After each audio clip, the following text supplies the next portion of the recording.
So let me introduce the speaker tonight. Dr. Khalid Zaheer is currently serving as the Vice President of Al-Mawrid Institute.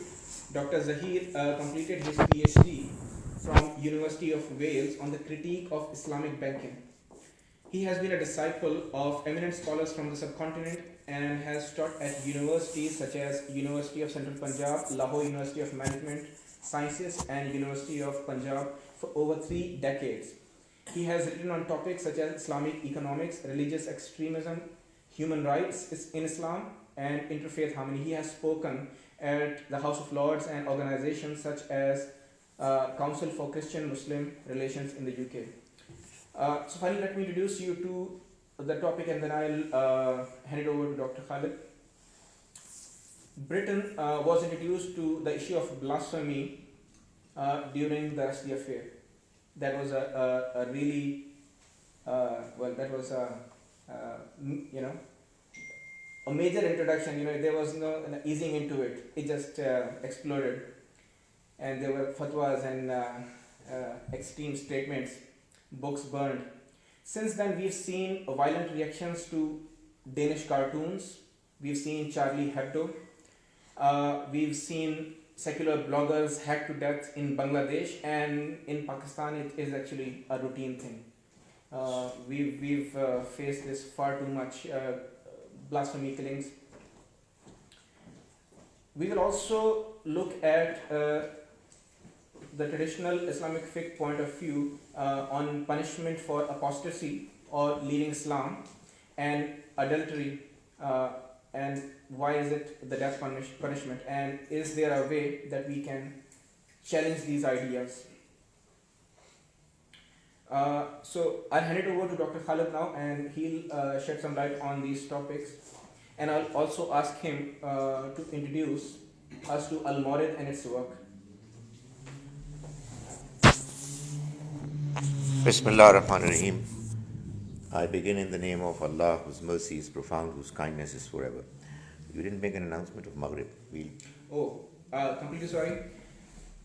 We will break at 7:35 and we'll pray Maghrib. There's a room at the back over there. And then we'll return after 10 minutes and we'll continue with the Q&A. We've already introduced Al-Mawrid pretty decently. It's an institute which started in Pakistan, but now we have chapters of Al-Mawrid in a few countries, UK, USA, Canada, India, Australia, Germany, etc.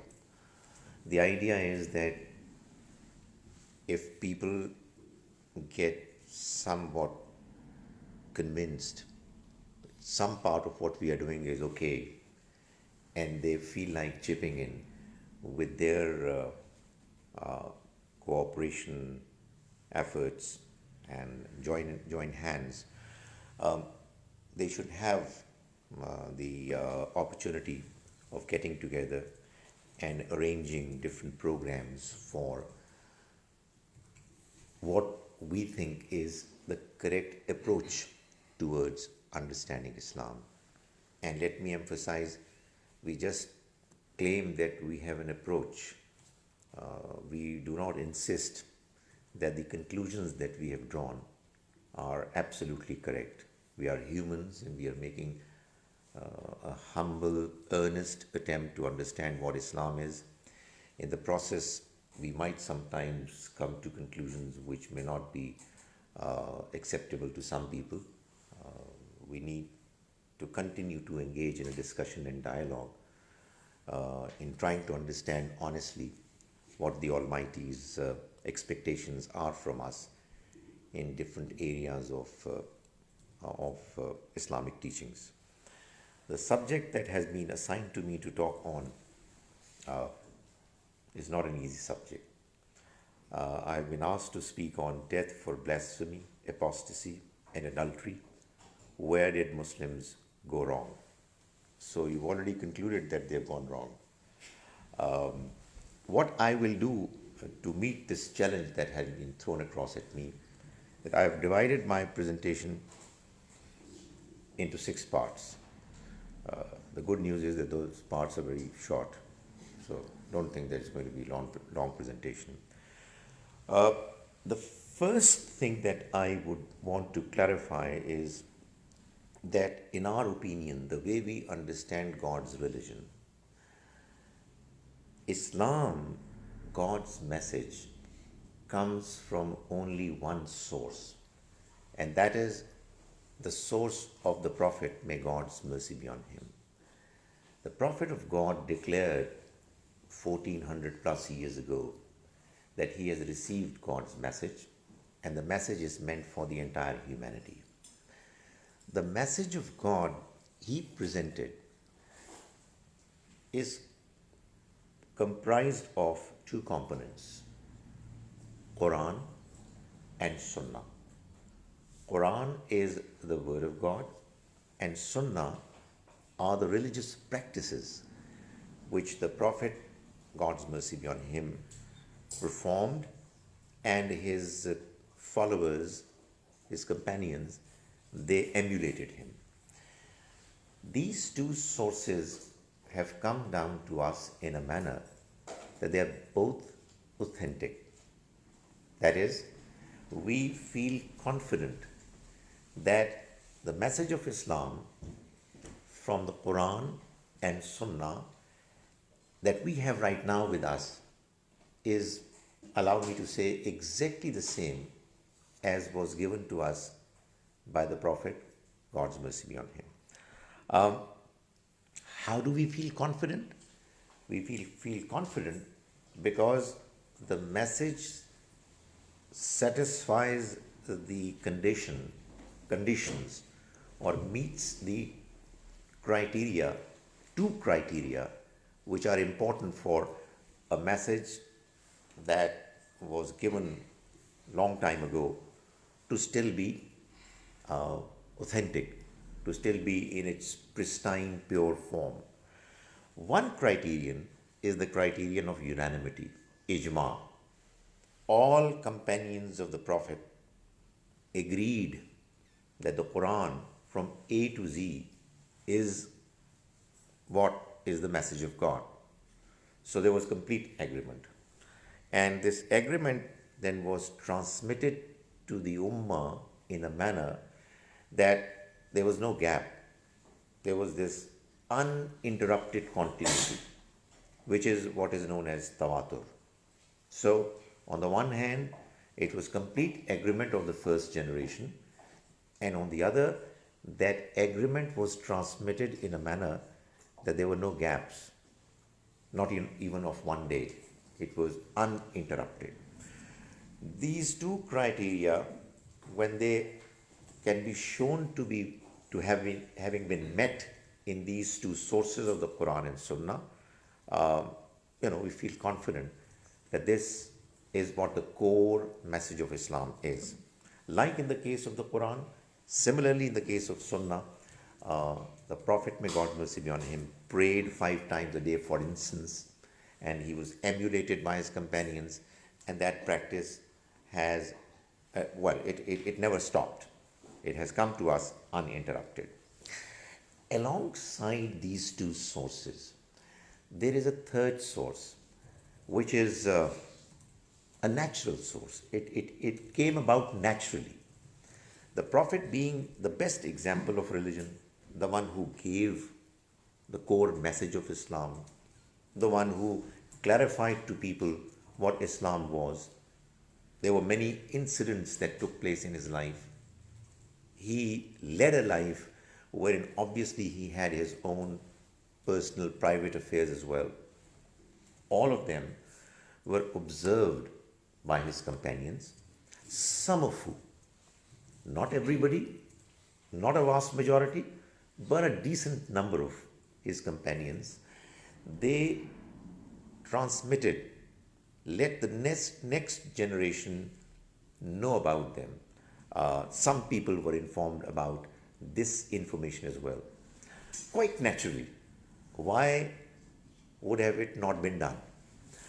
This third information, which is quite apart from the Quran and Sunnah, uh, started getting transmitted from the first generation, some people belonging to it, to the second, and from the second to the third generation, until such time that in the 3rd century Hijrah, some 200 plus years later, there were some people who realized that people are speaking in the name of the Prophet and we don't know which information is reliable and which is not.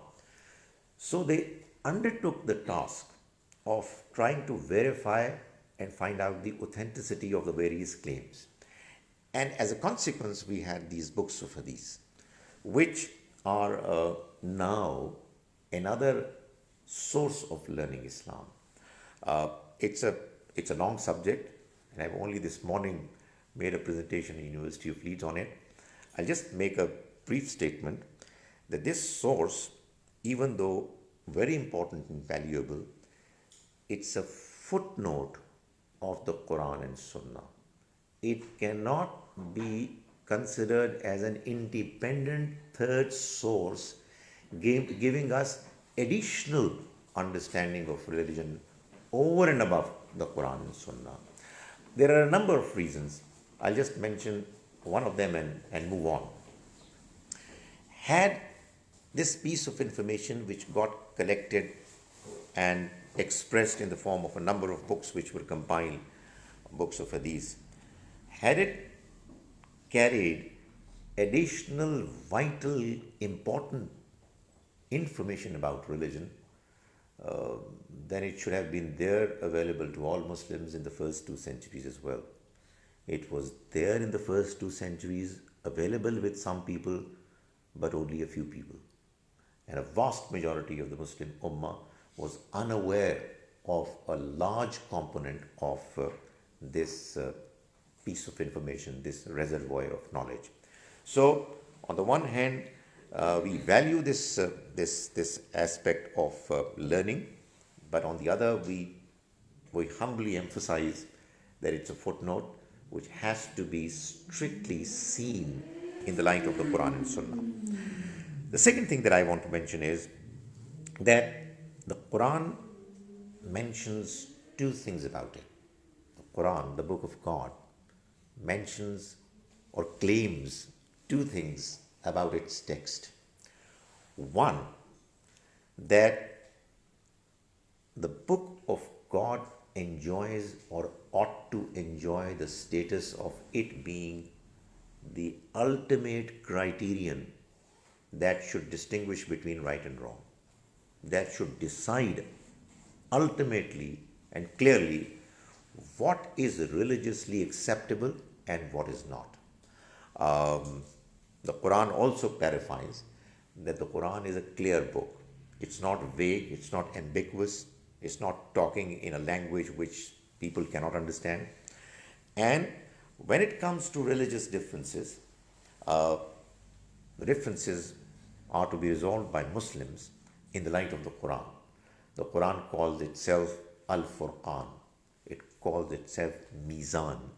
It states that the Almighty has always been sending His books so that لِيَحْكُمَ بَيْنَ النَّاسِ فِي مَخْتَلَفُوا فِي, so that God's books decide, they give God's final verdict in matters they dispute in. That's absolutely clear. And that's one aspect of the Quran which is relevant to what I'm going to say.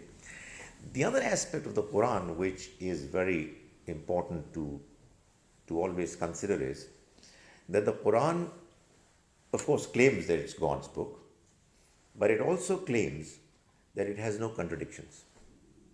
And it goes on to say that the fact that the Quran is free of contradictions is a proof of the reality that is from God. So, verse 82 of Surah Nisa chapter 4 says, Afala yatadabbarun al-Quran, do they not ponder over the Quran?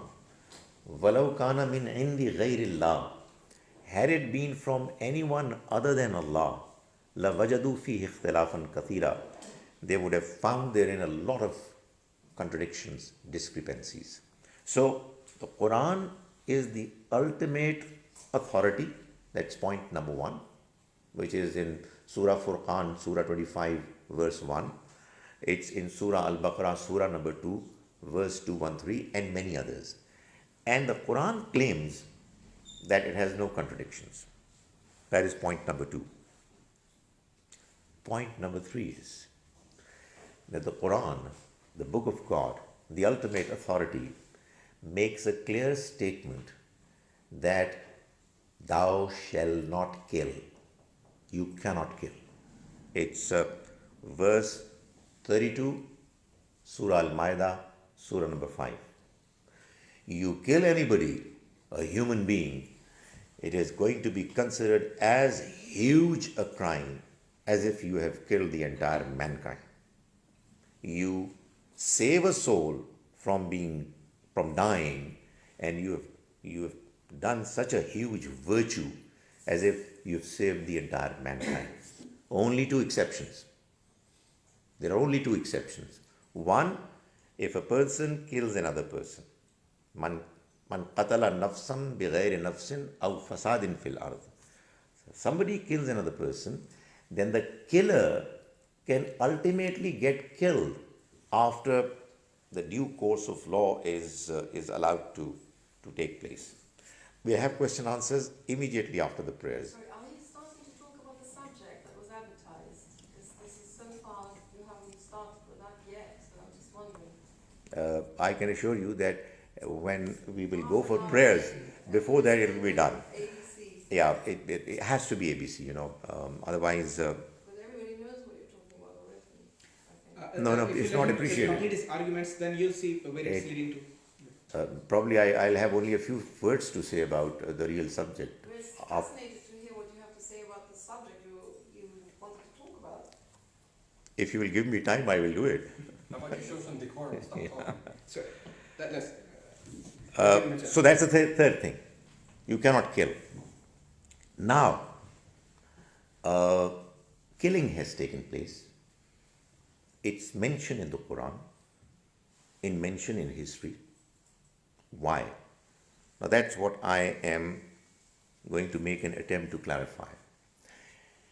There is a law mentioned in the Quran very clearly, and it appears repeatedly. It's, to me, the most significant theme of the Quran. The law tells us that whenever the Almighty sent His messengers, Rasul, to a nation, and whenever they clarified the Almighty's message absolutely, unmistakably clearly,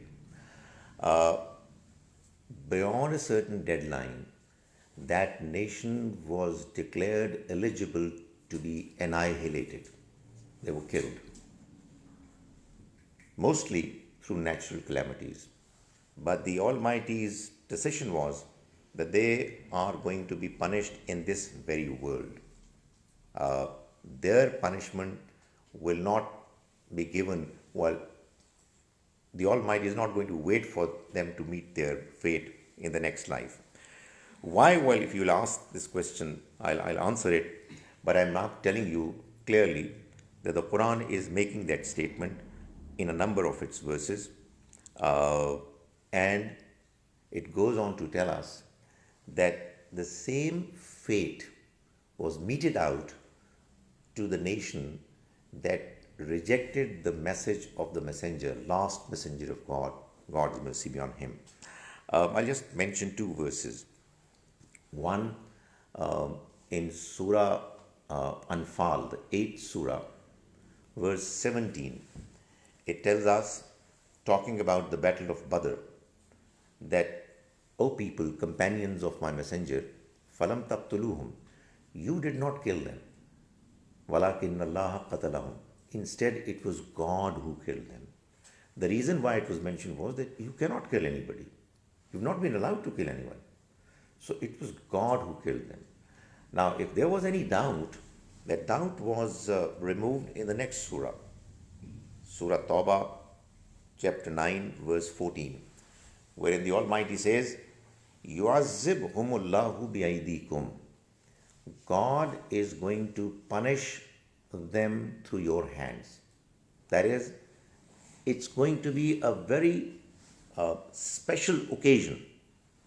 God's decision to inflict his punishment, which he had been doing in the earlier cases through natural calamities, is going to happen through your swords in the case of these people. Why?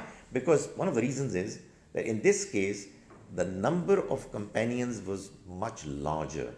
In the case of many of the earlier messengers, there were a handful of a few companions who were accompanying them, and therefore the Almighty employed his other tools, like, as I said, natural calamities. Now,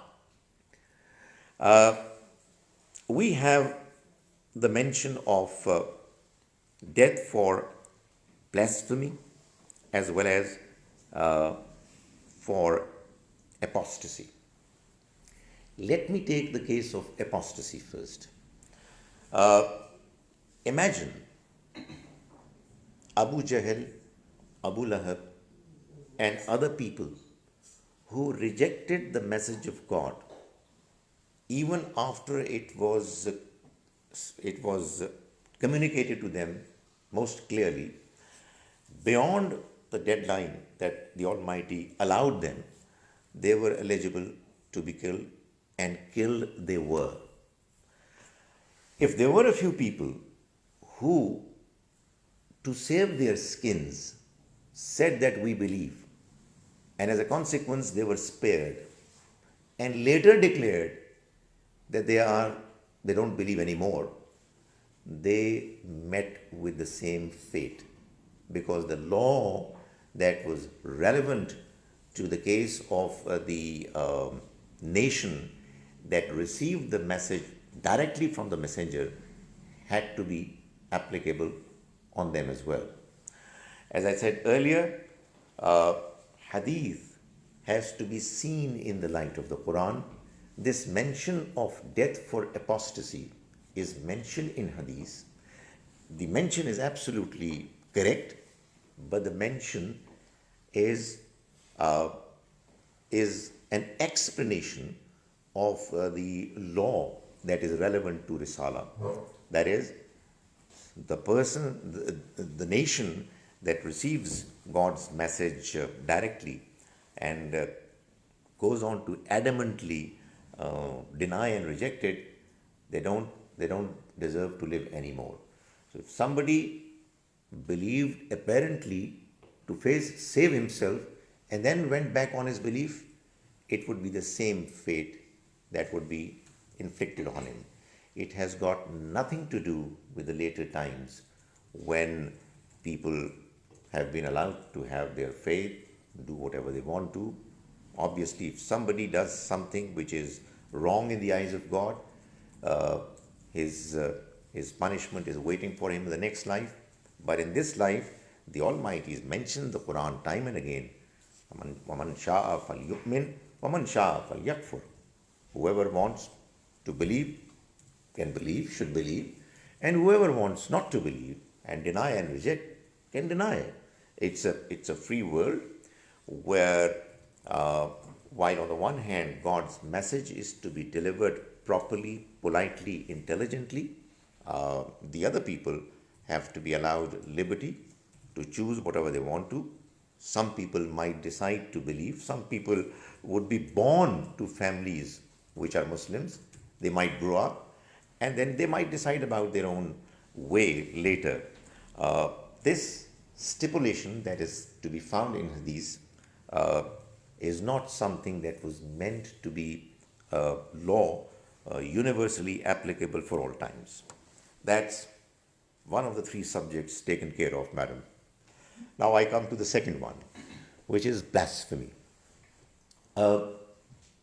The subject of blasphemy is mentioned in the Quran. What I'm trying to say is that the Quran mentions incidents wherein people committed blasphemy, but there is no mention of any punishment at all whatsoever.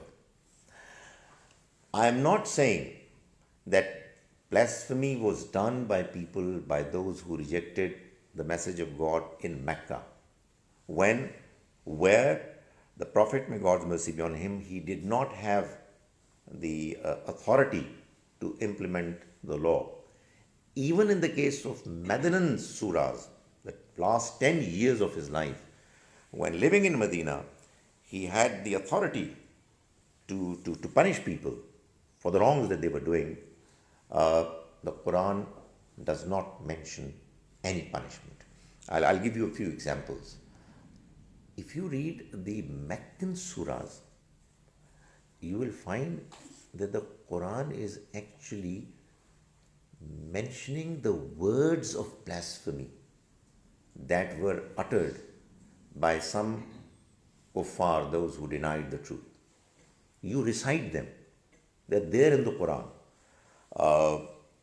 Why? Because the Almighty wants to tell us that when you are going to try to speak the truth and let people know about what God's message is, there are some people who are going to believe, there are some people who are going not to believe, and there are some people who are going to react unreasonably.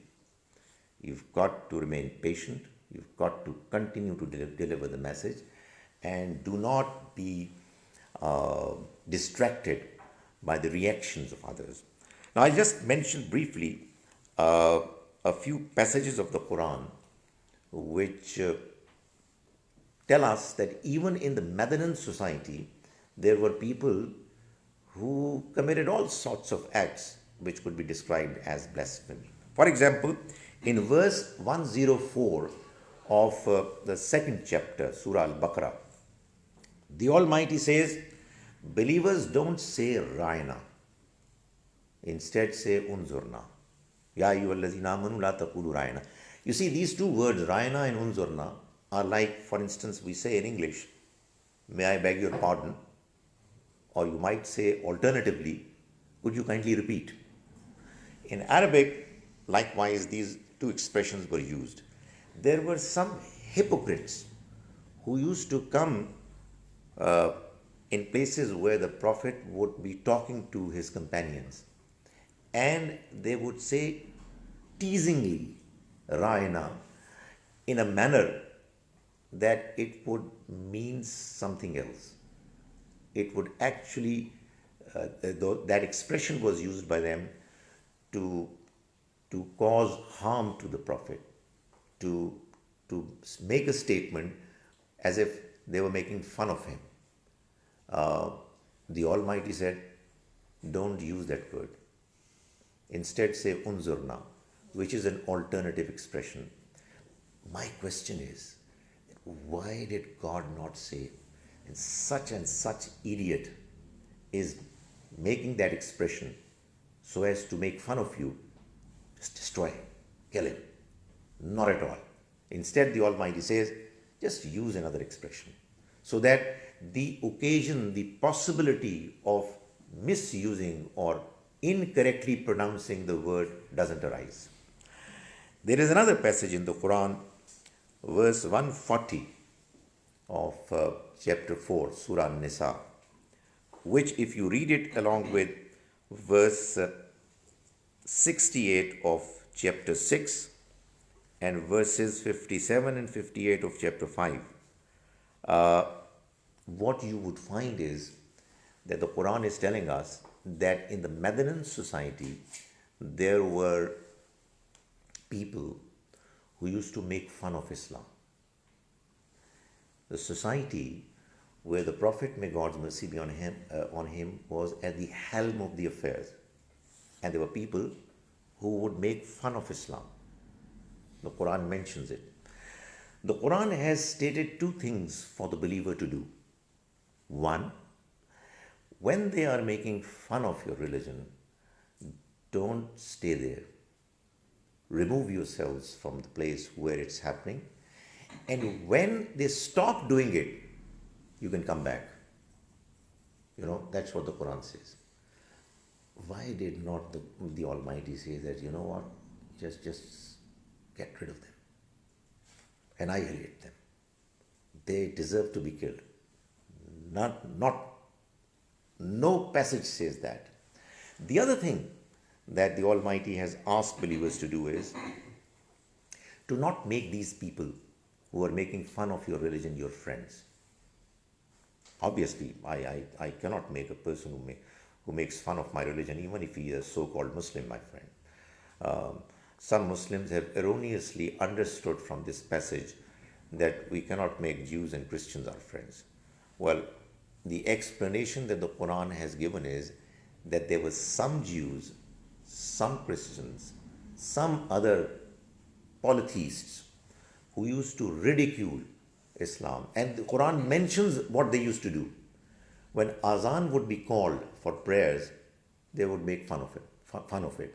So the Almighty says, don't make them your friends.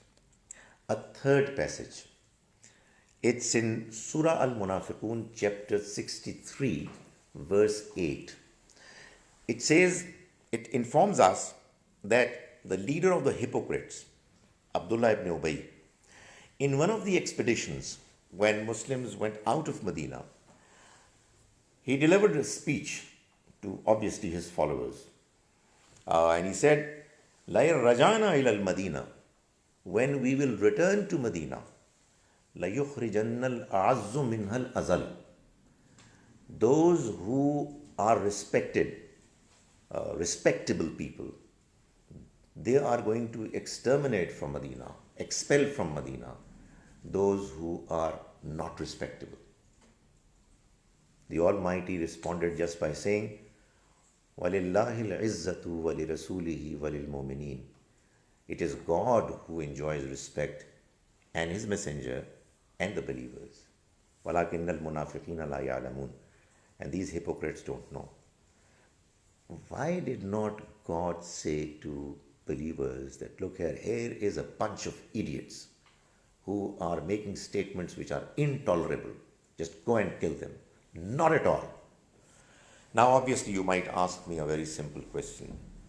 That if that is the case, then why is it that there are a large number of Muslims who say that the punishment for blasphemy is death? Dr. Sir, I think Maghrib, it's time for Maghrib. Should we take a break here? If you allow me another 10 minutes, it will be over, and then we'll say our Maghrib and come back for question answer, but it's your decision. Yes, sir. So is everybody okay with that? All right. Yeah. The answer is that the reason why many people say that the punishment for blasphemy is death is that there were people who were killed because they committed blasphemy. So that's what is reported. Now, that is why I had to go for that prelude. Those incidents are reported in hadith, in history, and I believe they are all correct. But what is their position? That has to be understood in the light of the Quran. Very briefly, I submit that the Almighty's punishment that had to be inflicted on the people who rejected the message that they received and they knew that it was from God, it was sent to them, inflicted upon them in 3 installments. The first installment of the punishment came in the 2nd century Hijrah, in the Battle of Badr, where 70 most prominent leaders of Quraysh were killed in that battle. The Battle of Badr is a unique battle in the history of battles, where only the generals were killed. No ordinary soldier got killed. It is because the Almighty decided that first those criminals who rejected the messenger, ridiculed him, opposed him, they have to meet with their fate. They were the ones who were blocking the process of others to understand religion and belief. And therefore, they were the ones who were annihilated first. The last installment came in the 9th year of Hijrah, when in Surah Tawbah, it was clearly declared that after the lapse of the sacred months, these polytheists are going to be killed. Kill them wherever you find them. That was the final installment of punishment that happened in the 9th Hijrah. In the intervening period, some people who became prominent in their rejection of God's message by committing acts of blasphemy and doing certain other things, they met with their fate in the light of God's law. The law was relevant to the times of messengers. The last messenger, God's mercy be on him, came, and like all other earlier messengers, it was decided by the Almighty that his nation, after it goes beyond a certain deadline, they are going to meet with the same fate which the earlier nations met. However, what happened to them was on the basis of a special law which was era specific, which had nothing to do with the general universal teachings of Islam. The universal teaching is that you cannot kill. The people who got killed were not killed by humans. God says, I killed them. I involved you in my project. That is why the Quran says, فَلَمْ تَقْتُلُوهُمْ. You didn't kill them. وَلَكِنَّ اللَّهَ قَتَلَهُمْ. It is God who killed them. And this has been clarified on a number of occasions. So this is what takes care of the two issues of apostasy and blasphemy. We are left with only one other explanation that I have to make, and that is regarding adultery. The Quran mentions the fact that the punishment for zina, extramarital sex, is 100 lashes. It's mentioned in verse 2 of chapter 24. Azani was Azaniyatu wazani. These words in Arabic are used for all kinds of zanis, people, men or women, who get indulged in extramarital sex. It is not used for those who are unmarried and bachelors. It's used for both married and unmarried people. In the same chapter 24, verses 6 to 9, the Almighty tells us that if a husband accuses his wife of adultery, then the wife can get away from getting punishment by stating that I didn't do it, and by making a firm statement 4 times that by God I didn't do it, and a 5th time that may curse be on me if what he is claiming is correct. Now the Quran mentions she can get out of it, she can get away from being punished if she makes that statement. Which punishment? Well, it is referring to the punishment stated above in verse number 2. Furthermore, the Quran mentions in chapter 4, verse 25, that if slave girls who were not properly trained and groomed, if they get married and then they commit adultery, their punishment shall be half the punishment of those ladies who are who are not slave girls, who are emancipated, who are free. Obviously, there could be no half punishment for stoning to death. Half punishment can only be that of 100 lashes. Now, the question is that are you saying that there was no punishment of stoning to death applied by the Prophet, may God's mercy be on him? The answer is that he did. But why did he do it? Well, that again has to be understood not in the light of the incidents that were reported by humans, but in the light of the Quran. That hopefully is the last statement that I am going to make.